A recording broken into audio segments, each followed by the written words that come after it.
જ્ઞાનમંચની modern school આયોજિત YouTube ચેનલમાં આપ સૌનું સ્વાગત છે. ધોરણ 6 વિષય સામાજિક વિજ્ઞાન, તારીખ 14/8/2021. આપણે 1 થી 4 પાઠ પૂર્ણ કર્યા પછી પાઠ 9 આપણું ઘર પૃથ્વી. હવે પાઠ છે 10 પૃથ્વીના આવરણો. તો પાઠ 9ની અંદર નવગ્રહ વિશે વાત કરી હતી. તો નવગ્રહની અંદર પૃથ્વી એક જે આપણો ગ્રહ છે, એ ગ્રહ છે એ વિશે આજે આપણે વિગતમાં ચર્ચા કરીશું. તો કે સૌર પરિવારની અંદર પૃથ્વીનું સ્થાન છે એ અજોડ છે. પૃથ્વી એક જ એવો માત્ર ગ્રહ છે કે જેને 3 વસ્તુ અર્પિત કર્યું છે. તો કે તાપમાન, પાણી અને હવા. આ 3 વસ્તુ છે એને લીધે આજે પૃથ્વી ઉપર જીવન શક્ય બન્યું છે. તો કે જે પૃથ્વીને મળેલ અમૂલ્ય ભેટ કહેવાય છે. બીજા ગ્રહોની જેમ જોઈએ તો પાણી અને ઓક્સિજન પૂરતા પ્રમાણમાં હોવાના પુરાવા આજે મળ્યા નથી. આમ સામાન્ય રીતે આપણે જોઈએ તો પૃથ્વી તેના ઉદ્ભવ સમયે એક અગ્નિનો ગોળો જ હતો, પરંતુ આ ગોળો ધીરે ધીરે ઠંડો પડતા કેટલાક તત્વોનું ક્રમશઃ પ્રવાહી અને ઘન સ્વરૂપમાં રૂપાંતર થાય છે. આમ પૃથ્વીની આસપાસ કેટલાક વાયુઓનું અને પૃથ્વીની સપાટી પર કેટલાક ખડકો અને માટીનું આવરણ અહીંયા અસ્તિત્વમાં જોવા આવ્યું છે. જેમ આપણે નવગ્રહની અંદર પૃથ્વી અને મંગળ 2 જ ગ્રહ એવા છે કે ત્યાં માટીના પોપડો એટલે કે પૃથ્વી એટલે કે જમીન જોવા મળે છે. બીજા એકેય ગ્રહ ઉપર આ વસ્તુ જોવા મળતી નથી. તો પૃથ્વીના આવરણો છે, તો કે પૃથ્વીના મુખ્ય 4 આવરણો છે. પહેલું છે મૃદાવરણ, બીજું જલાવરણ, ત્રીજું છે વાતાવરણ અને ચોથું છે જીવાવરણ. તો આ 4 આવરણો છે, આ 4 આવરણો મુખ્ય છે. એમાં 4 આવરણોમાંથી આ 3 આવરણો એવા છે કે મૃદાવરણ, જલાવરણ અને વાતાવરણ. આ 3 આવરણો એવા છે કે જીવાવરણને આભારી છે. જો આ 3 આવરણો હોય તો જ જીવાવરણ શક્ય બને છે. તો જીવાવરણ એ એટલે કે પૃથ્વી ઉપર આવેલું આ આવરણ છે. જો આ આવરણ ન હોય તો આ 3 ઉપલા આવરણો છે એ શક્ય બનતા નથી. એટલે કે પહેલું છે આવરણ એ મૃદાવરણ. મૃદા એટલે કે આપણે જેને કહીએ છીએ માટી. શું છે? માટી એવો અર્થ અહીંયા થાય છે. પરંતુ માટી જમીન કહીએ તો જમીન ઉપરનો એક પોપડો કહેવાય કે માટીનો એક પોપડો. તો કે પોપડો કેવો છે? તો કે શેનો બનેલો છે? તો કે માટી અને ઘન પદાર્થનો બનેલો છે. તો આ પોપડો છે તમને 1 માર્ક્સમાં કદાચ પૂછી શકે કે મૃદાનો અર્થ શું થાય છે? તો અહીંયા મૃદાનો અર્થ છે અહીંયા માટી એવો થાય છે. પછી પૃથ્વી ઉપરનો પોપડો શેનો બનેલો છે? તો કે માટી અને ઘન પદાર્થનો બનેલો છે. વિકલ્પમાં, ખાલી જગ્યામાં અથવા 1 માર્ક્સમાં તમને પૂછી શકે. પરંતુ આ ઉપલા પોપડાને આપણે શું કહીએ છીએ? આખા પોપડાને તો કે મૃદાવરણ. તમને મૃદાવરણ એટલે શું તેની વ્યાખ્યા પૂછવામાં આવે તો આ 3 પ્રશ્નો અંદર મેં લીટી કરી છે, અંડરલાઇન, તે 3નો સમાવેશ કરવાનો છે. આમ આ મૃદાવરણ છે એ શેનું બનેલું છે? તો કે મૃદાવરણ છે એ ખડકો અને ઘન પદાર્થનું બનેલું છે. શેનું બનેલું છે? તો કે 2 વસ્તુ. પહેલું છે ખડકો અને બીજું છે ઘન પદાર્થ. તો ખડકોની અંદર તમને ખબર જ છે કે પથ્થરો, અને ઘન પદાર્થ અંદર છે તો કે માટી અને ઘન પદાર્થ એટલે કે વાયુઓ, અનેક પ્રકારના વાયુઓ છે. આંતરિક પૃથ્વીની અંદરના જે ભાગો છે, આંતરિક પ્રક્રિયા જે છે એ વિશેની વાત છે. તો એને બીજો શબ્દ શું કહેવામાં આવે છે? ખડકાવરણ અને ઘનાવરણ. આ તરીકે તેને ઓળખવામાં આવે છે. હવે એનો છે મૃદાવરણ છે જે એનો વિસ્તાર કેટલો છે અને બંધારણ કેવું છે એનું, તો તમને ખ્યાલ જ છે કે લગભગ 64 કિલોમીટરથી 100 કિલોમીટર સીધું અંદર જમીનની અંદર જે આ મૃદાવરણનો પોપડો છે એટલો એનો ભાગ જોડાયેલો છે. તે મુખ્યત્વે એલ્યુમિન અને સિલિકા જેવા હલકા પદાર્થનો બનેલો છે. શેનો બનેલો છે? તો કે એલ્યુમિનિયમ અને સિલિકા જેવા હલકા પદાર્થનો બનેલો છે. ઊંડા સમુદ્રમાં આ પોપડો પાતળો હોય છે. પૃથ્વી સપાટીનો આશરે 29% ભાગ મૃદાવરણે રોકેલો છે. મૃદાવરણ એટલે કે જમીને. આ જમીનમાં કેટલો ભાગ રોકાયેલો છે? તો કે 29%. આ 29%ની અંદર તો તમને એમ થશે કે બાકીના 71%માં શું આવેલું છે?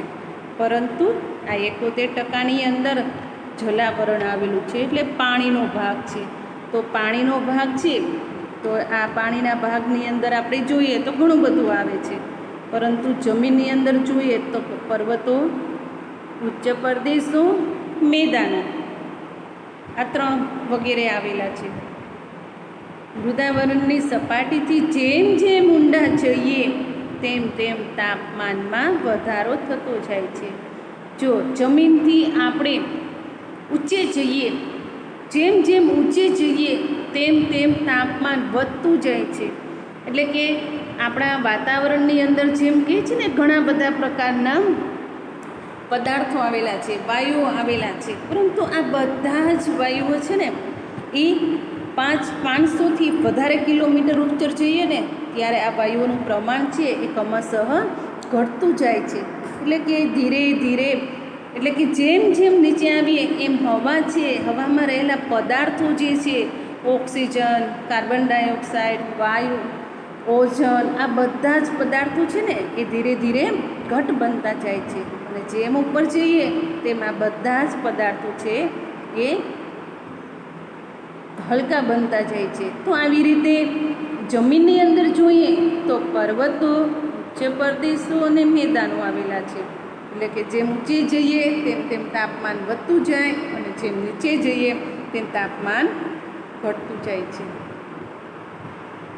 સામાન્ય રીતે આપણે જોઈએ તો 1 કિલોમીટરની ઊંચાઈએ 30 સેલ્સિયસ તાપમાનનો વધારો થાય છે. કેટલા? 30. તો 2 કિલોમીટર જઈએ તો 60 સેલ્સિયસ, 3 કિલોમીટર જઈએ તો 120 સેલ્સિયસ તાપમાનમાં વધારો થાય છે. આવી રીતના જેમ જેમ કિલોમીટર ઉપર જઈએ છીએ તેમ તેમ તાપમાનમાં વધારો થતો જાય છે. અહીંયા વધારે ગરમીને કારણે કેટલાક ખડકો પીગળી જઈ અર્ધ પ્રવાહી એટલે ઘટ સ્વરૂપમાં ફેરવાઈ જાય છે. ઘણા ખડકો એટલે કે પથ્થરો, અતિશય જ્યારે ગરમી પડે છે ત્યારે ખડકો છે ને એ કેવા થાય છે? પીગળી જાય છે અને ઘટ સ્વરૂપ ધારણ કરે છે. આ ખડકોના પીગળેલા દ્રવ્યને આપણે શું કહીએ છીએ? મેગ્મા. શું કહીએ છીએ? મેગ્મા. અને કેટલાક વાયુઓની આની અંદર હાજરી પણ હોય છે અને ખડકોનું દબાણ ખૂબ જ વધારે પણ હોય છે. આમ દબાણ અને ગરમી જેવા પરસ્પર વિરોધી બળો વચ્ચે સમતુલા જળવાય છે, એટલે કે પૃથ્વીનો પોપડો ફાટી જતો નથી.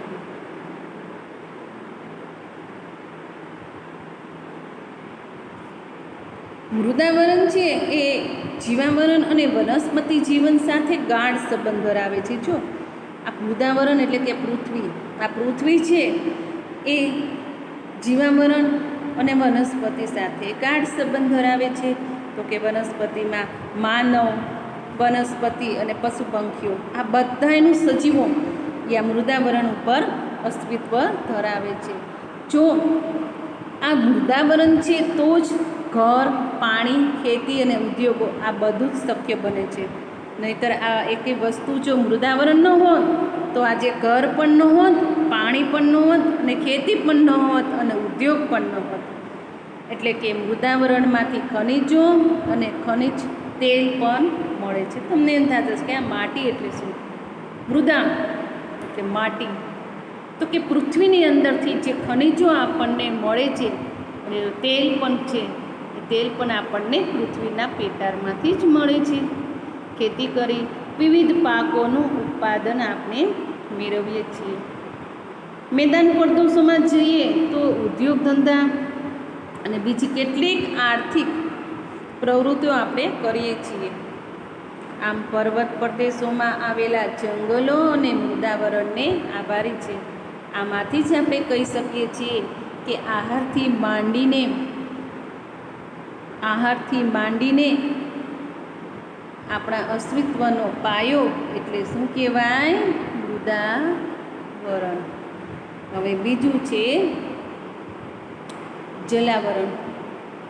જલાવરણ એટલે કે જલા એટલે જલ, પાણી, જળ. તો કે પૃથ્વી ઉપર આપણે મૃદાવરણ જોયા પછી બીજો ટોપિક છે જલાવરણ. પૃથ્વી સપાટીથી ભૂમિ પ્રદેશ કરતાં પાણીનો વિસ્તાર વધારે જોવા મળે છે. આવી રીતે પૃથ્વી સપાટીનો જે વિસ્તાર પાણીથી ઘેરાયેલો છે તેને આપણે શું કહીએ છીએ? જલાવરણ. તો પૃથ્વી સપાટીથી પાણીથી ભરેલા વિસ્તારની ટકાવારી આપણે જોઈએ તો કેટલી છે?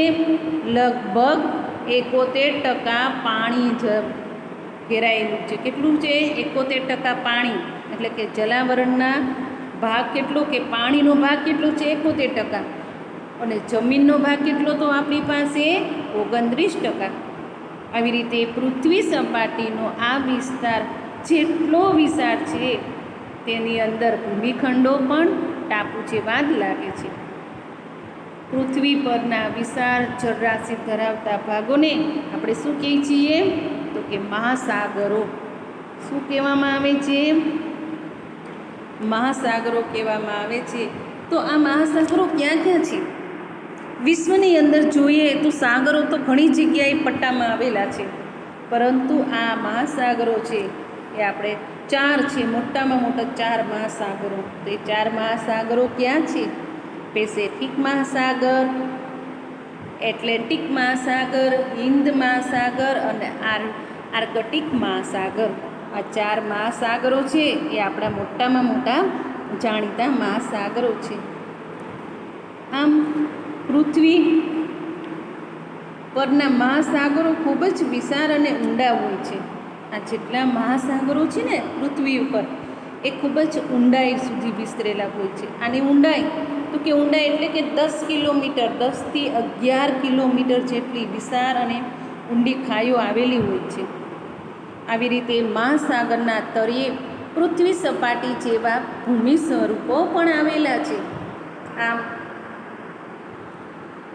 આમ પૃથ્વી પર જે પાણી છે એ પાણીમાંથી 97% પાણી સમુદ્રનું છે. એટલે કે 100%માંથી 97% કોનું પાણી છે? સમુદ્રનું. તો સમુદ્રનું પાણી કેવું છે? બધાને ખબર છે. કેવું હોય છે? ખારું. તે પીવાલાયક હોતું નથી. ઉદ્યોગ ધંધા માટે પણ ઉપયોગમાં આવતું નથી. તો આ 97% પાણી છે એ આપણું પાણી છે એ વેસ્ટ જતું રહે છે. તો બાકીનો પાણીનો ભાગ કેટલો છે? 3%. આ 3% પાણી છે એ મીઠું પાણી છે. તો કે આ મીઠું પાણી આપણે બધા ઉપયોગમાં આપણે લઈ શકીએ છીએ. બાકીના પાણીનો આશરે પોણો ભાગ એટલે કે ધ્રુવો ઉપર તથા હિમાલય જેવા ઊંચા પર્વતો પર બરફ સ્વરૂપે દેખાય છે. જે પાણી પૃથ્વીના પેટાળમાં છે, સરોવરમાં અને નદીઓ રૂપે વહે છે તેનું પ્રમાણ ખૂબ જ ઓછું છે. તો કે પાણીનું પ્રમાણ કેટલું છે? 3%. પૃથ્વી પર રહેતા જીવો અને વનસ્પતિને પાણી વગર ચાલતું નથી. આથી જ કહેવાય છે કે પાણી ખોરાક સાથે મળે અને હવામાંથી ભેજ સ્વરૂપે પાછું પૃથ્વી ઉપર આવે છે. આવી રીતે જલાવરણનું અસ્તિત્વ એટલે જ જીવસૃષ્ટિનું અસ્તિત્વ એવું કહેવામાં આવ્યું છે. આમ પૃથ્વી પરના વરસાદ માટેનો મોટા ભાગનો ભેજ ક્યાંથી આવે છે? તો કે સમુદ્રમાંથી. સમુદ્રના તળિયે અનેક કિંમતી ચીજો પણ આપણને જોવા મળે છે. આ કિંમતી ખનિજનો જથ્થો જેને કહેવાય છે એ. આમ પાણીમાંથી મીઠું આપણે મેળવીએ છીએ. આ ઉપરાંત ઘણા બધા જે તળિયે આપણે જે ખનિજ તત્વો આવેલા છે એ મુખ્ય કેટલા છે? 3. તો કે કયા કયા? મેંગેનીઝ, લોખંડ અને કલાય. આ ત્રણેય તત્વો છે એ આપણે ક્યાંથી મળે છે? સમુદ્રના પેટાળમાંથી. આમ સમુદ્ર એ પ્રોટીનયુક્ત આહારનો ભંડાર પણ કહેવામાં આવે છે. આ તમને કારણમાં પૂછાય કે સમુદ્ર પ્રોટીનયુક્ત આહારનો ભંડાર શા માટે કહેવામાં આવે છે, તો આ આખો જ ફકરો છે તમારે આખા ફકરાનું અંદર છે એ લખવાનું છે, પણ પોઈન્ટ વાઇઝ લખવાનું છે. આમ સમુદ્રો અને મહાસાગરના મોજા, પ્રવાહો અને ભરતીમાં પ્રચંડ શક્તિ રહેલી છે. આમ તેને નાથીને વિદ્યુત શક્તિ પણ મેળવી શકાય છે. આવી રીતે જલાવરણ છે, આ મહાસાગરો જળ પરિવહનના માર્ગો બન્યા છે. વિવિધ દેશોના વેપારમાં પણ જળમાર્ગો વધારે અનુકૂળ રહ્યા છે. હવે આપણે ત્રીજું આવશે વાતાવરણ. પેલું આપણે જોયું મૃદાવરણ, બીજું જોયું જલાવરણ અને ત્રીજું છે વાતાવરણ. તો હવે છે વાતાવરણ છે એ આપણે પછીના લેક્ચરમાં, એટલે કે સમય આપણો છે એ પૂરો જવા થઈ રહ્યો છે, તો હવે પછીના લેક્ચરમાં આવશું ત્યારે આપણે વાતાવરણ જે ટોપિક છે વાતાવરણ અને પછી એની પછીનો ચોથો છે જીવાવરણ, એની વિશે ચર્ચા કરીશું. અસ્તુ.